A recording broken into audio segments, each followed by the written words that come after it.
Hi SB lovers, welcome back again with me Mr. Yusuf from SB Course. Ketemu lagi dengan saya Mr. Yusuf dan kali ini saya akan mencoba menjelaskan tentang salah satu soal TOEFL, yaitu tentang kalimat majemuk bertingkat. Sebelum disitu ke pertanyaannya, perlu saya jelaskan kalimat majemuk itu memiliki dua subjek, dua verb, dan satu konektor. Jadi harus diingat ya unsur-unsurnya. Unsur-unsurnya ada dua subjek, ada dua verb, dan juga satu konektor. Itu minimalnya ya. Oke, langsung saja pada pertanyaannya di situ. Yang pertama, today the true story of blank a little big born remains a mystery. Pilihannya di situ ada happen, it happened, what happened, what happening. Oke, selanjutnya kita amati kalimat tersebut. Kita tentukan unsur-unsurnya. Today itu merupakan adverb ya. Kita temukan subjeknya dulu. The true story of, ya itu merupakan subjek. The true story itu subjek kalimat tersebut. Kemudian di situ juga kita temukan at little big born. Itu merupakan object of preposisi karena ada preposisi setelah kata little. Itu object of preposition ya. Kemudian di situ ada remains, ada s di situ, itu merupakan verb atau kata kerja. A mystery. Oke, di situ kita temukan ada satu subjek, the true story, dan juga satu verb, remains. Sedangkan pada kalimat majemuk bertingkat itu minimal harus ada dua subjek, dua verb, dan satu konektor atau penghubung. Jadi langsung aja kita cek pilihannya. Kalau yang A di situ happen, itu cuma kata kerja, tidak ada objek, tidak ada subjek, tidak ada konektor. Berarti jawaban yang A salah. Yang B di situ it happened, di situ ada subjek dan juga ada verb, ya kata kerja. Yang kita butuhkan konektor, subjek, dan verb. Berarti jawaban yang B juga salah. Kemudian yang C, what happened. What itu adalah kata atau preposisi yang bisa merangkap dua jabatan, yaitu sebagai konektor dan juga sebagai subjek. Ya, jadi what, saya ulangi lagi, bisa merangkap dua jabatan, bisa sebagai konektor dan bisa sebagai subjek. Kemudian di situ ada happen. Jadi sudah lengkap, ada konektor, ada subjek, dan juga ada verb. Berarti pilihannya yang C. Sedangkan yang D, what, seperti yang saya katakan, what itu adalah konektor yang bisa atau kata yang bisa merangkap dua jabatan. Ya, namun setelah kata what, di situ ada happening, verb ing. Itu tidak bisa menjadi verb, ya kata kerja, tapi bagian dari verb. Berarti jawaban yang D salah ya. Jadi jawaban yang paling tepat adalah yang C. Kemudian pertanyaan yang kedua, for more than a decade blank that certain species are becoming scarce. Pilihannya di situ ada the warnings of bird watchers, ada one the bird watchers, ada bird watchers have warned, ada a warning for bird watchers. Oke, kita amati kalimatnya di situ. For more than a decade itu tidak bisa sebagai subjek karena ada preposisi di depannya yaitu for. Jadi sebuah kata atau frasa yang di depannya ada preposisinya atau kata depannya itu tidak bisa menjadi subjek. Ya, jadi for more than a decade itu bukan sebagai subjek.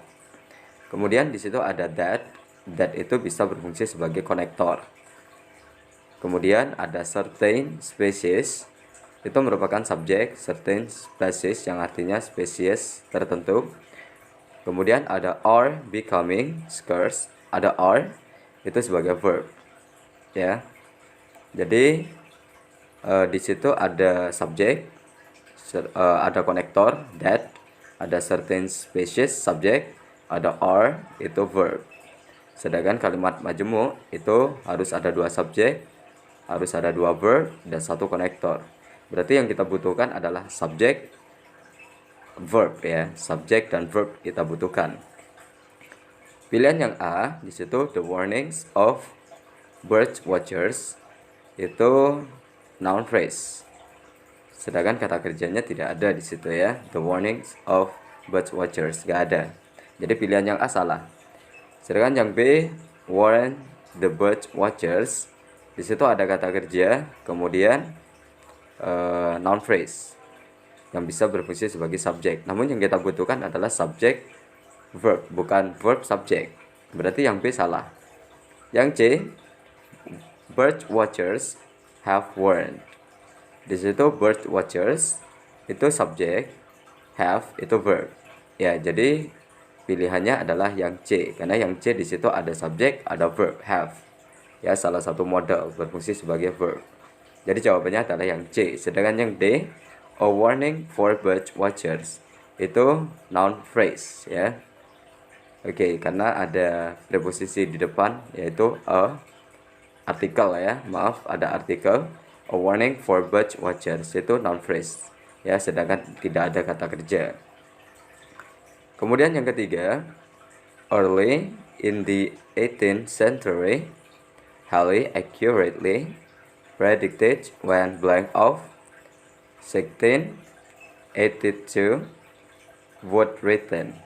Ada the comet was the comet was, dan juga ada had the comet. Oke, kita amati terlebih dahulu di situ kalimatnya. Early in the 18th century itu tidak bisa sebagai subjek ya, karena itu adverb. Tidak bisa sebagai subjek karena di situ ada kata depan in the 18th century. Jadi subjeknya di situ adalah Halley ya, nama orang Halley, proper noun. Kemudian kita temukan di situ ada kata predicted, ada tambahan ed ya. Jadi itu adalah verb atau kata kerja. Kemudian ada when sebagai konektor ya. Jadi sudah kita temukan subjek, verb, konektor. Kemudian di situ ada would itu juga berfungsi sebagai verb, modal auxiliary ya, would. Sudah kita temukan ya, subjek, verb, konektor, dan verb. Jadi yang kita butuhkan adalah subjek. Ya, langsung aja cek pilihannya di situ. Yang A ada the comet, itu adalah subjek ya, benda the comet. Ya, jadi jawabannya adalah yang A. Kenapa bukan yang B? Karena yang B di situ ada was the comet. Yang kita butuhkan hanya subjek. Sedangkan yang B memiliki verb ya, was, to be. Jadi salah. Sedangkan yang C, the comet was, itu juga subjek, verb, juga salah. Yang D juga had the comet, had itu juga verb ya, dan juga ada subjek. Jadi salah karena yang dibutuhkan hanyalah subjek. Oke, itulah penjelasan dari saya tentang tips bagaimana cara mengerjakan latihan soal TOEFL dengan mudah. Mudah-mudahan video ini bermanfaat bagi kalian yang sedang mempelajari TOEFL ya. Okay, I think it's enough here my explanation, and the last I say goodbye. Hi SB lovers, welcome back again with me Mr. Yusuf from SBI Course. Ketemu lagi dengan saya Mr. Yusuf, dan kali ini saya akan mencoba menjelaskan salah satu soal TOEFL dengan materi yaitu bagian the written expression. Oke, biasanya ketika kita menghadapi TOEFL, kita dihadapkan dengan materi written expression ya, yaitu untuk pertanyaan 16 sampai dengan 40. Question number 16 through 40 in the structure and written expression section of the TOEFL test. Di situ ada 16 soal, ada nomor 16 sampai nomor 40 ya. Kemudian di bagian ini itu berfungsi untuk it measures your knowledge of the correct ways to express yourself in English writing. Jadi bagian ini itu digunakan untuk mengukur pengetahuan kalian pastinya tentang TOEFL ya. Kemudian each question in this section consists of one sentence in which four words or groups of words have been underlined. Di pertanyaan ini itu terdiri dari kalimat yang mana di situ terdapat 4 kata ya yang akan digaris bawahi. Terus you must choose the letter of the word or group of words that is not correct. Kalian di sini harus memilih salah satu dari huruf ya yang terdapat pada kata yang digaris bawah tersebut ya. Yang jelas yang tidak benar karena that is not correct ya. Jadi mencari kesalahan atau error recognition. Oke, di situ ada contoh soalnya untuk written expression yaitu the results of the study are not accurate. Nah, cara mengerjakannya sama seperti penjelasan saya di video-video tentang structure. Ya, di situ yang digaris bawahi ada the, kemudian ada of the study ya, kemudian ada are dan juga ada accurate. Oke, di situ kita tentukan dulu subjeknya. Subjeknya di situ adalah the result ya. Of the study itu tidak bisa menjadi subjek karena di awal itu sudah ada preposisi of, jadi itu tidak bisa berfungsi sebagai subjek. Kemudian di situ juga terdapat verb yaitu are, to be ya. Nah, dari kalimat itu ada yang salah ya. The result of the study are not accurate. Itu ada yang janggal kalimat itu. Ya, jadi di bagian ini kita disuruh menemukan bagian yang salah. Ya, cara mengerjakannya adalah kita harus paham subjeknya. Subjeknya di situ adalah the result. Ya, the result itu subjek tunggal. Ya, karena ciri-cirinya tidak ada s di situ, the result ya, atau sebuah hasil itu benda yang tidak dapat dihitung, uncount. Jadi itu adalah subjek tunggal. Nah, karena subjeknya itu tunggal, maka verbnya itu juga harus tunggal. Di situ verbnya itu jamak, yaitu are. Are itu kata kerja atau to be ya. Namun are itu bukan tunggal tapi jamak. Nah, dari situ kita sudah mengetahui yang salah itu yang mana. Ya, yang salah pasti adalah penggunaan are. Ya, karena itu jamak. Jadi yang salah adalah yang C. Jadi kita bisa memilih bagian yang C. Oke, itulah tips ya bagaimana cara menyelesaikan soal TOEFL bagian written expression. Oke. Mudah-mudahan video ini bermanfaat bagi kalian yang sedang belajar TOEFL khususnya. Mudah-mudahan kalian suka video ini, dan bagi kalian yang suka jangan lupa tekan tombol subscribe, like, dan share. Okay, I think it's enough here my explanation, and the last I say goodbye. Hi SB lovers, welcome back again with me Mr. Yusuf from SBI Course. Ketemu lagi dengan saya Mr. Yusuf, dan kali ini saya akan berbagi tips atau trik bagaimana cara menyelesaikan soal TOEFL ya. Oke, langsung saja pada pertanyaannya di situ. Blank arrived at the library. He started to work immediately. Pilihannya di situ ada the students, ada when, ada he, ada after the student. Oke, seperti biasa di situ kita amati terlebih dahulu kalimatnya. Apakah kalimat itu merupakan kalimat tunggal atau kalimat majemuk bertingkat. Jadi seperti itu. Kalau kalimat tunggal itu hanya memiliki satu subjek, satu verb. Ya, kalau kalimat majemuk itu pasti memiliki subjek, dua subjek, dua verb, kemudian ditambah lagi satu yaitu dengan konektornya atau penghubungnya. Jadi seperti itu. Oke, langsung saja di situ kita amati ya. Di situ ada kata arrive. Arrive itu merupakan verb ya. Jadi arrive itu merupakan verb. Kemudian he di situ merupakan subjek. Kemudian di situ ada started ya, itu merupakan verb. Setelah kita amati kalimat tersebut hanya memiliki 2 verb, 1 subjek. Ya, sedangkan kita tahu kalimat itu adalah kalimat majemuk, di mana di situ subjeknya harus ada 2. Kemudian ditambah lagi dengan 1 konektor atau penghubung. Jadi seperti itu. Jadi yang harus kita cari adalah subjek dan juga konektor pada pilihannya ya.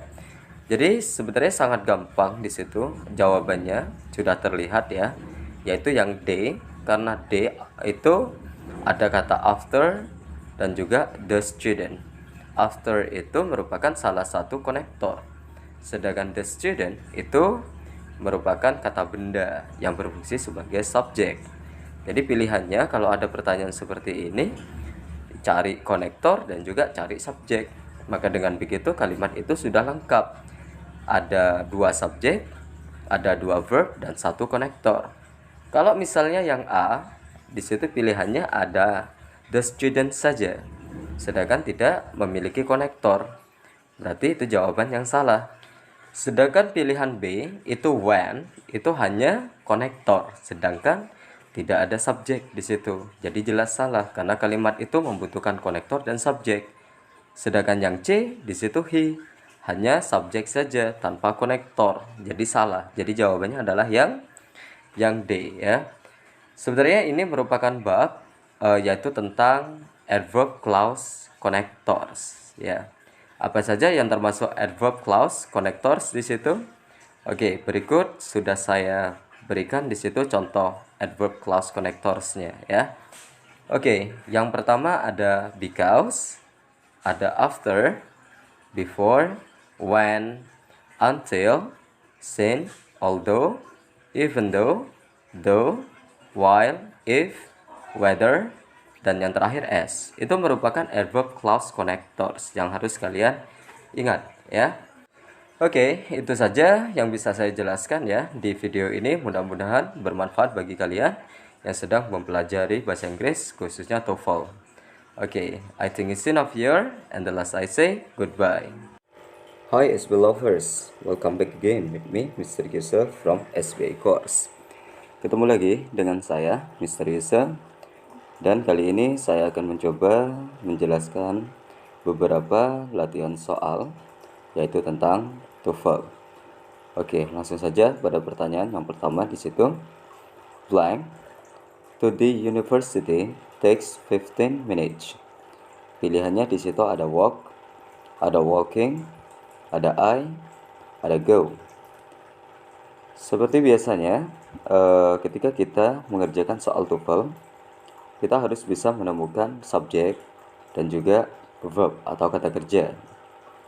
Dari pertanyaan tersebut, masih belum diketahui atau masih belum ada unsur subjeknya. Karena to the university itu tidak bisa menjadi subjek. Karena apa? The university memang benda, tapi di depannya di situ terdapat preposisi. Maka itu disebut dengan object of preposition dan tidak bisa berfungsi sebagai subjek. Kemudian di situ ada kata takes yang merupakan verb dari kalimat itu. Nah, setelah kita mengetahui kalimat tersebut masih belum memiliki subjek, maka kita harus bisa menemukan unsur subjek untuk kalimat tersebut. Yang A di situ walk itu tidak bisa berfungsi sebagai subjek karena walk itu verb 1. Ya, tidak bisa sebagai subjek. Ingat, yang bisa berfungsi sebagai subjek itu adalah noun atau things, noun phrase, gerund, to infinitive. Ya, itu yang bisa berfungsi sebagai subjek. Ya, jadi kita harus bisa menemukan kata dari A, B, C, dan D itu yang berfungsi sebagai subjek. Jika kita perhatikan pilihannya, yang bisa berfungsi sebagai subjek di situ ada walking dan juga ada I. Sedangkan yang D itu verb 1 itu tidak bisa berfungsi sebagai subjek. Jadi pilihan A dan D itu sudah jelas salah. Jadi pilihannya antara B atau C. walking, atau I. Kalau yang C, I, itu adalah subjek pronoun. Subjek pronoun itu apabila bertemu dengan preposisi, maka kalimat itu adalah kalimat yang salah. Karena subjek pronoun tidak bisa berfungsi atau diikuti oleh preposisi. Jadi jawaban yang C itu salah. Jadi jawabannya adalah yang B, walking. Walking itu merupakan gerund ya, yaitu kata kerja yang ditambah dengan ing. Jadi berfungsi sebagai noun atau kata benda. Jadi jawabannya adalah yang B. Kemudian pertanyaan yang berikutnya, blank in my class has 2 dogs. Pilihannya di situ ada a man, ada they, ada I, ada she. Oke, kita harus bisa menemukan di situ subjek dan juga verbnya. Jika kita perhatikan, di situ ada things atau benda, my class, namun di depannya ada preposisi in. Jadi itu jelas tidak bisa berfungsi sebagai subjek. Ya, karena ada preposisi seperti yang saya jelaskan di soal pertama. Kemudian di situ ada kata has yang merupakan auxiliary, kata kerja bantu. Itu berfungsi sebagai verb dalam kalimat tersebut. Jadi kalimat tersebut sudah memiliki verb namun belum memiliki subjek. Maka kita harus menemukan subjek ya. Pilihannya ada a man bisa berfungsi sebagai subjek, they bisa berfungsi sebagai subjek, I juga bisa berfungsi sebagai subjek, begitupun dengan she itu bisa berfungsi sebagai subjek. Seperti yang saya jelaskan di soal pertama, kata ganti atau pronoun ya, subjek pronoun seperti they, I, she, apabila bertemu dengan in, preposisi ya, maka itu adalah kalimat yang salah. Berarti they, I, dan she karena termasuk subjek pronoun, maka itu pilihan yang salah karena di kalimatnya ada in, ada preposisi. Ya, jadi tidak mungkin subjek pronoun terus diikuti oleh preposisi. Jadi B, C, dan D itu adalah jawaban yang salah. Jadi jawabannya adalah a man. A man in my class has 2 dogs. Kemudian pertanyaan yang berikutnya, yang ketiga, blank learn English quickly. Pilihannya di situ ada he, Smith, it, Steve, and Monica. Oke, kalimat tersebut masih belum memiliki subjek ya, karena di situ ada kata learn yang berfungsi sebagai verb, kata kerja. Jadi masih belum memiliki subjek. Jadi kita harus bisa menemukan subjek. Di antara pilihannya he, Smith, it, Steve, and Monica, semuanya bisa berfungsi sebagai subjek. Namun yang perlu kalian perhatikan dalam pertanyaan ini adalah kata kerja learn. Ya, yang mana di situ merupakan kata kerja jamak ya. Karena ciri-cirinya tidak ditambah dengan s. Jadi jamak ya, kata kerjanya adalah kata kerja jamak. Jadi subjeknya juga harus jamak atau lebih dari satu. Sedangkan pilihannya he, Smith, dan it itu kata benda tunggal. Ya. Jadi jawaban yang A, B, C itu jelas salah. Ya, karena tunggal. Satu-satunya subjek yang jamak di situ adalah yang D, Steve and Monica. Jadi jawabannya adalah yang D. Kemudian pertanyaan berikutnya, blank the wild animal belongs to Mr. Dale. Pilihannya ada lions, a lion, it's, a dove. Oke, seperti biasanya kita harus bisa menemukan subjek. Ya. Kalimat tersebut itu belum memiliki subjek. Karena the wild animal ya, itu memang benda, tapi di situ diapit oleh 2 koma. Itu namanya apositif. Apositif sendiri tidak bisa berfungsi sebagai subjek. Hanya berfungsi sebagai keterangan tambahan bagi subjek. Jadi seperti itu. Itu adalah phrase apositif. Kemudian kata kerjanya di situ ada belongs to. Belongs itu merupakan kata kerja ya. Karena di situ ada s-nya, maka itu merupakan verb tunggal. Karena verbnya tunggal, maka subjeknya pun juga harus tunggal. Dari pilihannya ada lions, ada a lion, ada it's, ada although. Ya, kita hanya membutuhkan subjek. Sedangkan yang D itu although itu berfungsi sebagai konektor. Ya, conjunction ya. Jadi jawaban yang D itu jelas salah. Sedangkan yang C, it's, itu tidak bisa berfungsi sebagai subjek ya. Jadi yang bisa berfungsi sebagai subjek itu antara A dan B, yaitu lions dan juga a lion. Ya, di situ kata kerjanya tadi belongs itu merupakan verb tunggal. Jadi subjeknya harus tunggal. Kalau yang A lions itu jamak. Jadi jelas salah. Jadi jawabannya adalah yang B, yaitu a lion. Oke, kemudian pertanyaan berikutnya. With his brother blank went to my house. Pilihannya ada she, later, when, dan will. Oke, di situ kita amati terlebih dahulu kalimat tersebut. Ya, with his brother itu bisa berfungsi sebagai subjek. Namun di situ ada preposisi with. Jadi itu tidak bisa berfungsi sebagai subjek. With his brother, dengan saudara laki-lakinya, tidak bisa berfungsi sebagai subjek ya. Itu termasuk object of preposition.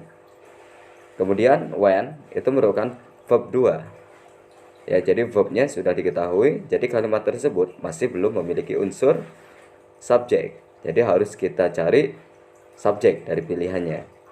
Pilihannya ada she, later, when, dan will. Ya, kita hanya membutuhkan subjek.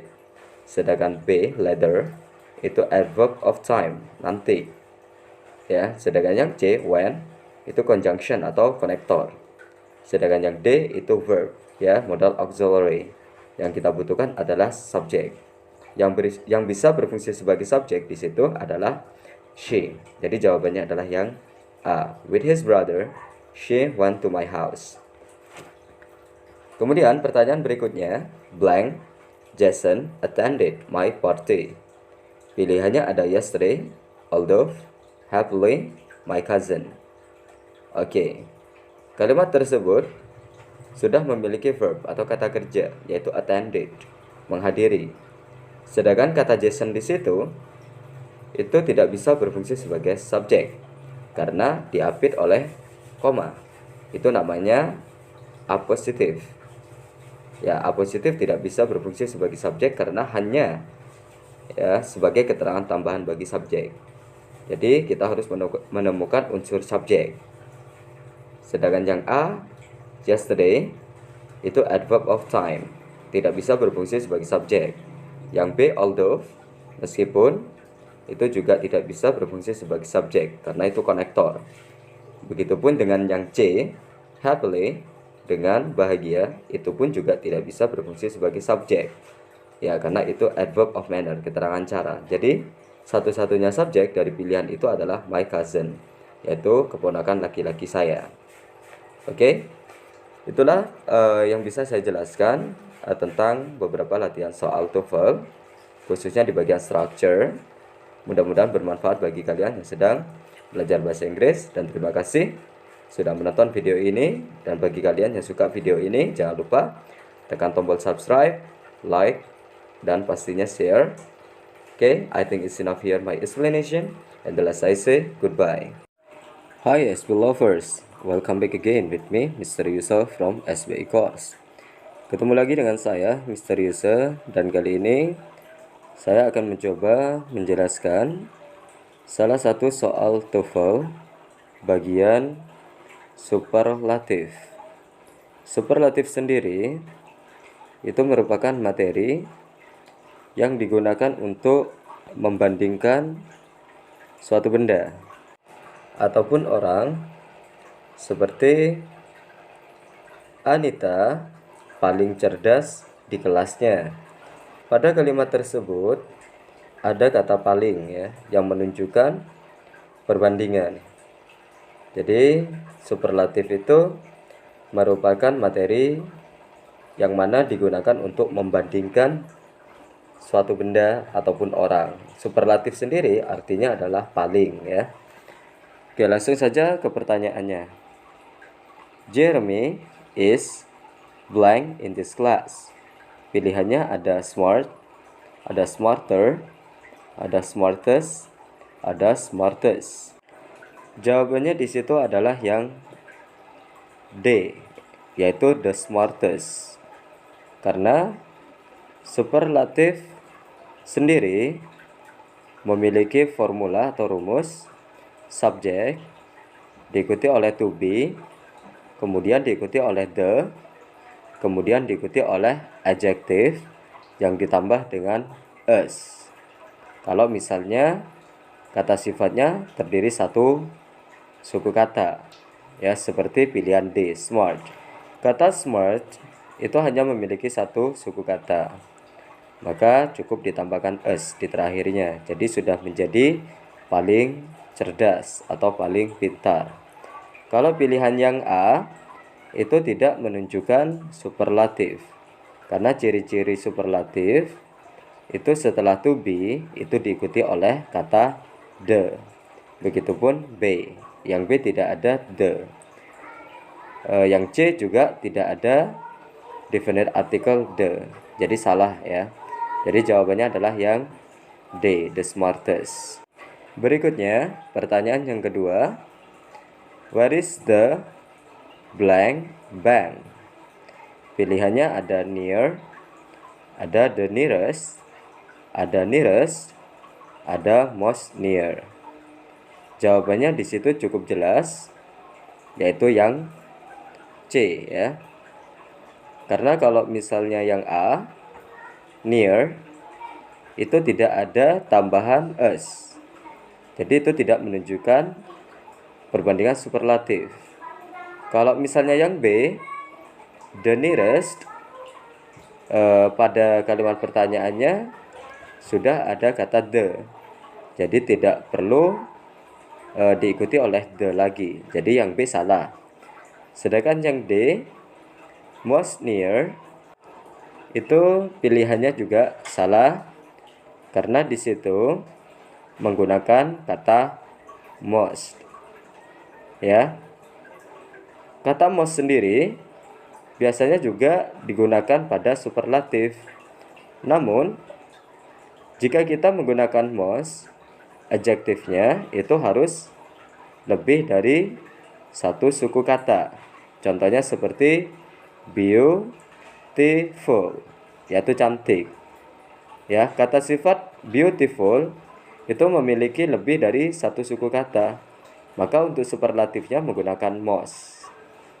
Ya, misalnya contoh kalimatnya, Anita is the most beautiful in my class. Anita adalah yang paling cantik di kelasnya, misalnya seperti itu.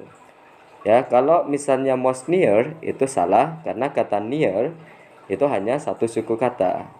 Jadi tidak boleh ditambah dengan kata most, harusnya ditambah dengan kata us. Jadi jawabannya adalah yang C. Kemudian pertanyaan berikutnya, it's blank village I've ever seen. Pilihannya di situ ada beautiful, ada most beautiful, ada the most beautiful, dan juga ada the beautiful. Oke, ingat rumusnya untuk superlatif setelah to be itu harus diikuti oleh kata the. Jadi pilihannya di situ antara C dan D, ya. Kalau yang A dan B itu sudah jelas salah. Ya, karena setelah to be diikuti oleh the, sedangkan yang A dan B tidak ada kata the. Kita perhatikan pilihan yang C dan D.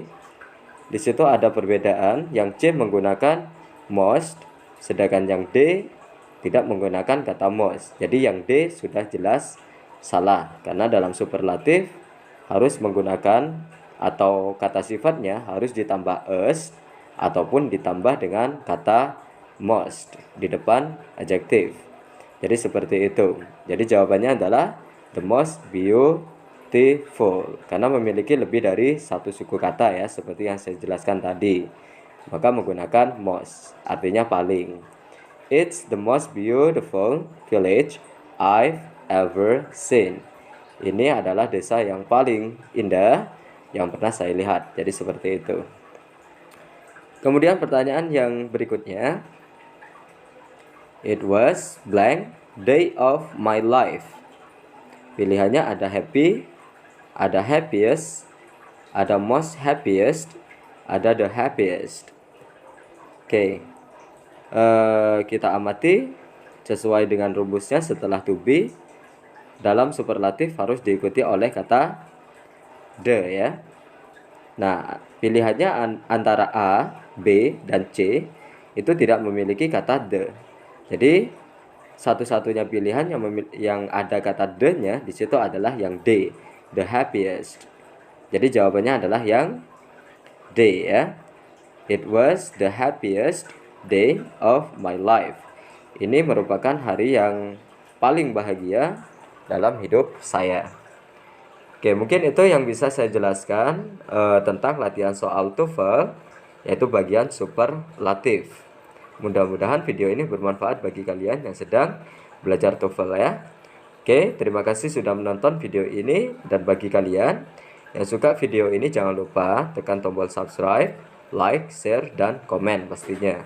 I think it's enough here my explanation. At the last I say goodbye.